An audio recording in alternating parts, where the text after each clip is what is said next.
Assalamualaikum warahmatullahi wabarakatuh. Berjumpa kembali bersama kami pada pembelajaran IPA kelas 9 semester genap. Pada kesempatan kali ini kita akan membahas tentang tanah dan keberlangsungan kehidupan. Bersama kami, Arista Indriawati dari MTS Negeri 1 Cilacap. Peta konsep yang akan kita pelajari pada kesempatan kali ini antara lain adalah bahwa kita akan mempelajari tentang peran tanah dan organisme tanah bagi kehidupan, mencakup peran tanah bagi kehidupan, peran organisme tanah bagi kehidupan. Kemudian kita juga akan mempelajari tentang proses pembentukan tanah dan komponen penyusun tanah, mencakup proses pembentukan tanah, lapisan-lapisan tanah, komponen penyusun tanah. Kita mulai untuk bahasan yang pertama, yaitu tentang peran tanah bagi kehidupan. Peran tanah bagi kehidupan yang pertama adalah sebagai tempat hidup organisme-organisme tanah. Yang kedua, penyedia kebutuhan dan penunjang kesehatan manusia. Yang ketiga, penyedia dan penyaring air. Kita bahas yang pertama, tanah sebagai tempat hidup organisme tanah. Tanah berfungsi sebagai tempat hidup berbagai organisme tanah. Organisme tanah itu terdiri dari hewan tanah dan mikroorganisme tanah. Hewan tanah terdiri atas makrofauna dan mikrofauna. Makrofauna yaitu hewan tanah yang berukuran besar dan dapat diamati secara langsung. Contohnya cacing tanah, bekicot, serangga, dan myriapoda. Myriapoda ini contohnya adalah kelabang dan kaki seribu. Kemudian mikrofauna tanah yaitu hewan tanah yang berukuran lebih kecil, misalnya cacing gilik atau Nemathelmintes. Kemudian mikroorganisme tanah. Mikroorganisme tanah merupakan organisme berukuran sangat kecil dalam tanah dan tidak dapat diamati secara langsung tanpa alat bantu. Contohnya adalah bakteri seperti Rhizobium, Nitrosomonas, Nitrococcus, Nitrobacter, dan Protista. Contoh protista di sini adalah Flagellata, Amoeba, dan Ciliata. Ini adalah contoh hewan tanah. Itu ada bekicot, ada cacing tanah, ada kaki seribu, ada kelabang, ada orong-orong, ada semut. Ini adalah contoh hewan tanah. Kemudian untuk contoh mikroorganisme tanah, di sini ada Rhizobium, ada Nitrosomonas, ada Nitrobacter, ada Flagellata, ada Amoeba, dan ada Ciliata. Kita masuk pada bahasan yang kedua, yaitu tanah sebagai penyedia keperluan manusia. Yang pertama,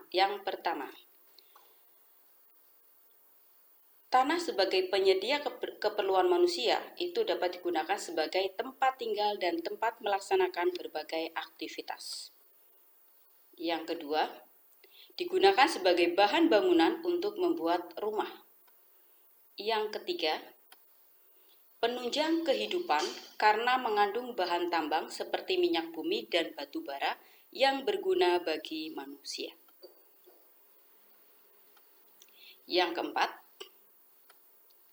bahan baku untuk membuat bahan kerajinan dan perabotan rumah tangga.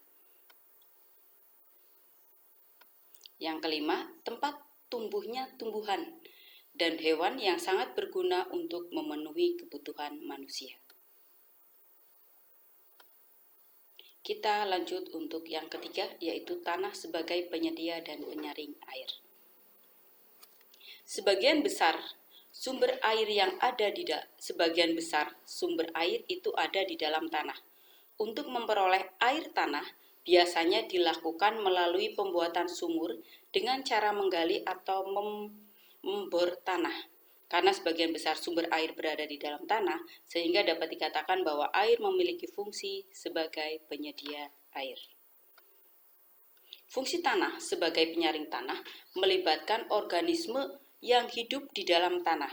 Di dalam tanah terdapat organisme yang berfungsi menguraikan limbah yang masuk ke dalam tanah, berupa senyawa kompleks berbahaya, menjadi sederhana dan tidak merusak lingkungan. Contoh organisme tersebut adalah cacing tanah dan luwing. Kemudian kita lanjutkan untuk peran organisme tanah bagi kehidupan. Peran organisme tanah bagi kehidupan yang pertama adalah sebagai decomposer dan detritivor. Yang kedua, sebagai pengurai polutan dalam tanah. Yang ketiga, pencegah penyakit tanah. Yang keempat, pereaksi kimia dalam tanah. Yang kelima, pemberi pengaruh pada tekstur tanah. Yang keenam, pengatur kegemburan dan struktur tanah. Kita bahas yang pertama yaitu decomposer dan detritivor. Decomposer atau pengurai merupakan organisme yang menguraikan bahan organik yang berasal dari organisme mati menjadi bahan-bahan anorganik dan akan menjadi unsur hara yang dimanfaatkan oleh tumbuhan.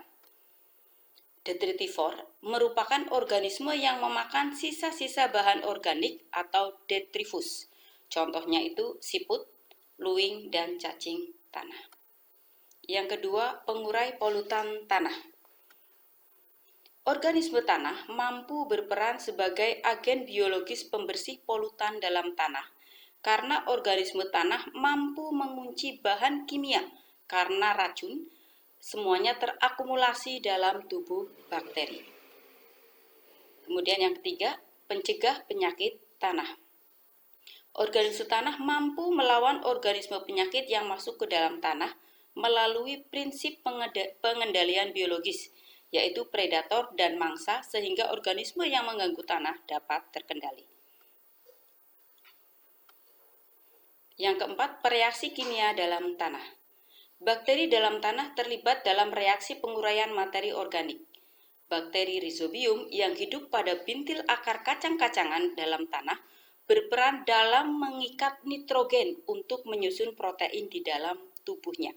Selain itu, dalam tanah terdapat juga bakteri Nitromonas, Nitrococcus, dan Nitrobacter yang berperan dalam pembentukan nitrit dan nitrat dalam tanah.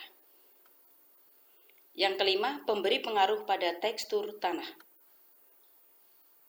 Dalam tanah terdapat kelompok insekta yang dapat membuat lubang-lubang pada tanah, sehingga mempengaruhi tekstur tanah menjadi tanah pasir, tanah liat, atau lempung. 6. Pengatur kegemburan dan struktur tanah.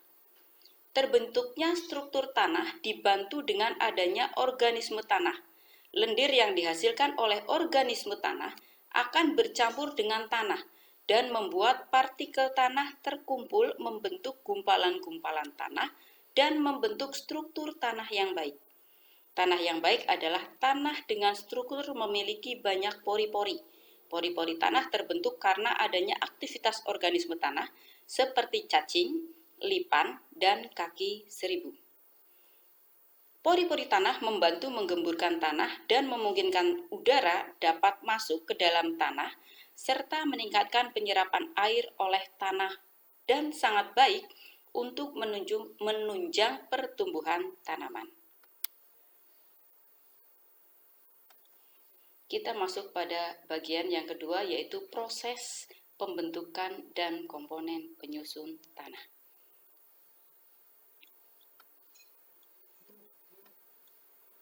Faktor-faktor pembentuk tanah.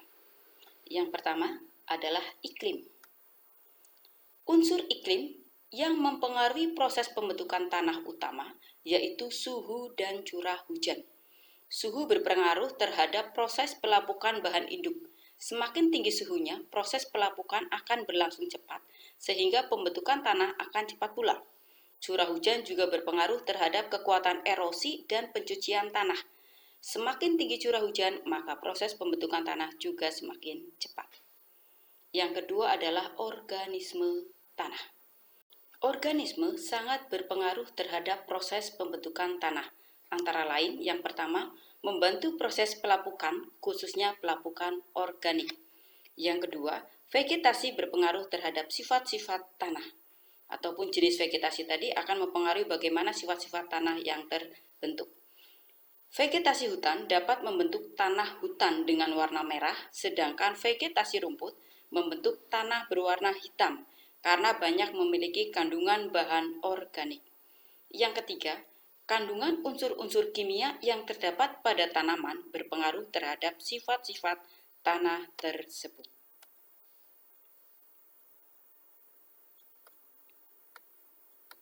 Yang ketiga adalah batuan induk. Batuan induk terdiri atas batuan vulkanik, batuan beku, batuan sedimen, dan batuan metamorf. Batuan induk akan hancur menjadi bahan induk, mengalami pelapukan dan menjadi tanah. Tanah yang terdapat di permukaan bumi sebagian memperlihatkan sifat, terutama sifat kimia, yang sama dengan bahan induknya. Bahan induk yang masih terlihat seperti tanah berstruktur pasir berasal dari bahan induk yang kandungan pasirnya tinggi.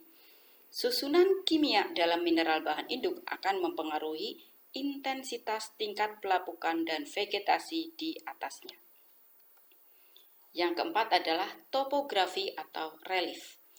Keadaan relief suatu daerah akan mempengaruhi pembentukan tanah antara lain. Yang pertama, daerah dengan topografi miring dan berbukit, lapisan tanahnya menjadi lebih tipis karena tererosi. Sedangkan tanah atau daerah yang datar, lapisan tanahnya itu akan tebal karena terjadi proses sedimentasi. Yang kedua, daerah yang drainasenya jelek sehingga tergenang air, keadaan ini akan menyebabkan tanahnya menjadi asam. Yang kelima adalah waktu.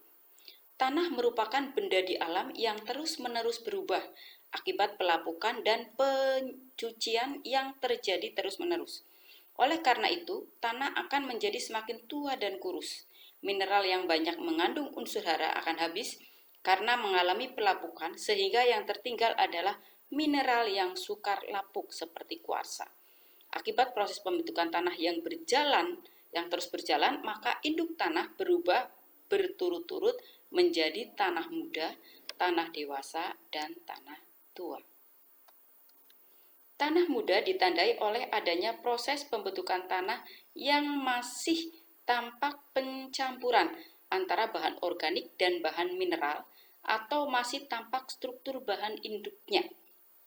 Contoh tanah muda adalah tanah aluvial, regosol, dan litosol. Tanah dewasa ditandai oleh proses yang lebih lanjut, sehingga tanah muda dapat berubah menjadi tanah dewasa, yaitu dengan proses pembentukan horizon B. Tanah tua adalah tanah yang sudah memasuki fase tua, sehingga unsur hara dan zat makanannya berkurang. Lamanya waktu pembentukan tanah berbeda-beda. Bahan induk vulkanis yang lepas-lepas seperti abu vulkanik memerlukan waktu 100 tahun untuk membentuk tanah muda dan sekitar 1000 sampai 10.000 tahun untuk membentuk tanah dewasa. Selanjutnya kita masuk pada tahap-tahap pembentukan tanah. Tahap pertama, permukaan batuan secara langsung berinteraksi dengan atmosfer dan hidrosfer, sehingga menyebabkan permukaan batuan dengan kondisi yang tidak stabil. Akibatnya terjadi pelapukan kimiawi, diantaranya adalah proses oksidasi, hidrasi, dan sebagainya. Menjadikan permukaan batuan lapuk dengan mengubah struktur dan komposisi kimia material batuannya, dengan membentuk material yang lebih kecil dan lunak dibandingkan dengan keadaan sebelumnya. Pada tahap 2, setelah mengalami pelapukan, bagian permukaan batuan yang lapuk akan menjadi lebih lunak. Rekahan-rekahan yang terbentuk pada batuan akan menjadi jalur masuknya air dan sirkulasi udara, sehingga terjadi pelapukan pada lapisan batuan yang lebih dalam lagi. Tahap 3, di lapisan tanah bagian atas muncul tumbuh-tumbuhan. Akar tumbuhan ini membentuk rekahan pada lapisan-lapisan batuan. Dengan kehadiran tumbuhan, material sisa tumbuhan yang mati akan membusuk, membentuk humus. Air yang terinfiltrasi masuk ke dalam lapisan tanah akan membawa asam humus yang ada di lapisan atas. Tahap yang keempat, tanah menjadi lebih subur sehingga tumbuhlah tumbuh-tumbuhan yang lebih besar, menyebabkan akar-akar tanaman menjangkau lapisan batuan yang lebih dalam. Di tahapan ini terjadi proses pencucian yang intensif. Air yang terinfiltrasi atau meresap ke dalam lapisan-lapisan tanah membawa mineral-mineral yang ada di lapisan atas dan mengendapkannya pada lapisan di bawahnya, sehingga terbentuk akumulasi mineral-mineral tertentu pada lapisan-lapisan tanah tertentu, membentuk horizon tanah. Kita lanjut untuk materi lapisan-lapisan tanah. Yang pertama adalah lapisan tanah atas.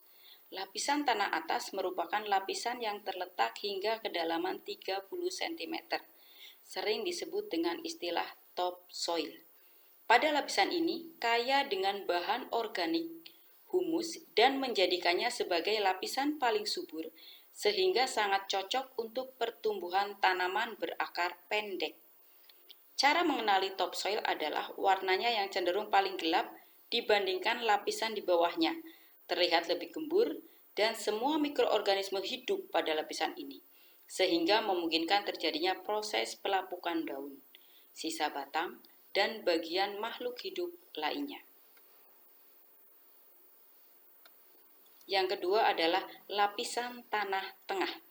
Terletak tepat di bagian bawah dari topsoil dengan ketebalan antara 50 cm hingga 1 meter. Berwarna lebih cerah daripada lapisan di atasnya, dan lapisan ini terbentuk dari campuran pelapukan yang terletak di lapisan bawah dengan sisa material topsoil yang terbawa air, mengendap sehingga bersifat lebih padat dan lebih sering disebut dengan tanah liat. Yang ketiga adalah lapisan tanah bawah.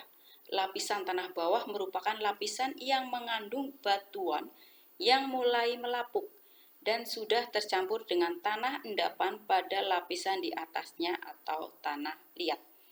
Pada bagian ini masih terdapat batuan yang belum melapuk dan sebagian sudah dalam proses pelapukan dari jenis batuan itu sendiri dan berwarna sama dengan batuan penyusunnya atau asalnya.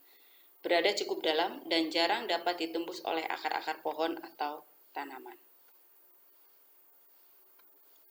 Yang keempat adalah lapisan batuan induk. Lapisan batuan induk merupakan lapisan terdalam yang terdiri atas batuan padat.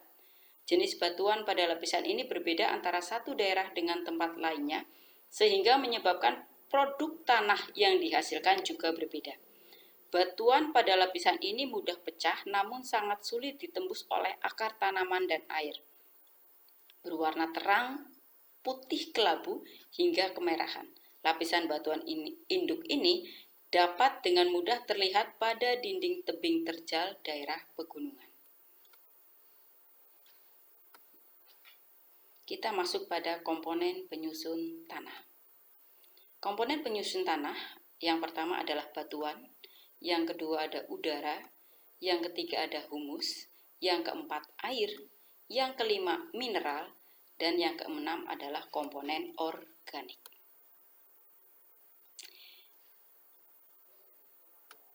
Ya, demikian tadi pembahasan kita pada materi tanah. Semoga yang sedikit ini bisa memberikan manfaat untuk kita semua, dan mohon maaf atas segala kekurangan. Terima kasih atas segala perhatian dan wassalamualaikum warahmatullahi wabarakatuh. Sampai jumpa pada pertemuan berikutnya.